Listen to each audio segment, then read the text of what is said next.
ইফালে ক'ৰোনা আহি পালেহি ক'ৰোনাৰ ছেকেণ্ড ভেৰিয়েণ্ট লৈ আৰু আমিবোৰ হ'লো এতিয়ালৈকে নিজকে সলনি কৰিব পৰাই নাই।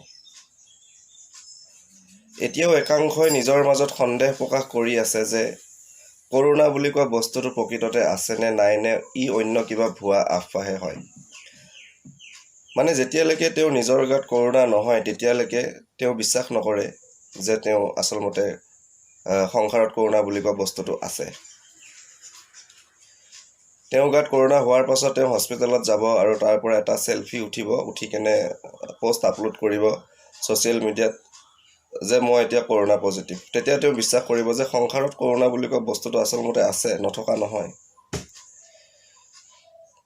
1 বছৰ লকডাউনৰ ভাত খায়ো আমিবোৰ এতিয়ালৈকে চিধা হ'ব পৰা নাই। বিশ্বাস কৰিব টান পাওঁ যে ক'ৰোনা বুলি কোৱা বস্তুটো আচলমতে আছে। এফালে চৰকাৰী মেল মিটিং নিৰ্বাচনৰ আৰু আনফালে বিহু আৰু অন্য বহুত কিবা কিবি। তই কৰিছ যেতিয়া মই কৰাত কি আপত্তি আছে? তই কৰিছ যেতিয়া মই কৰাত কি আপত্তি আছে? এইটোৱে হৈছে কলিযুগৰ মূল মন্ত্ৰ। মানে ক'বলৈ গ'লে আমিবোৰে কপি পাষ্ট কৰিহে যেন জীয়াই থাকিব শিকিছোঁ এটাই আনটোক দেখি। কিন্তু মনত ৰখা উচিত, নকলি মাল বজাৰত বিক্ৰী নহয়।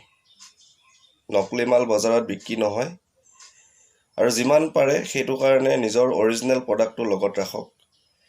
এইখন সংসাৰত বিক্ৰী নগ'লেও সংসাৰত হ'লেও ইয়াৰ বিক্ৰী হ'ব আৰু তাৰ আচল মূল্যটো আপুনি নিশ্চয় পাব।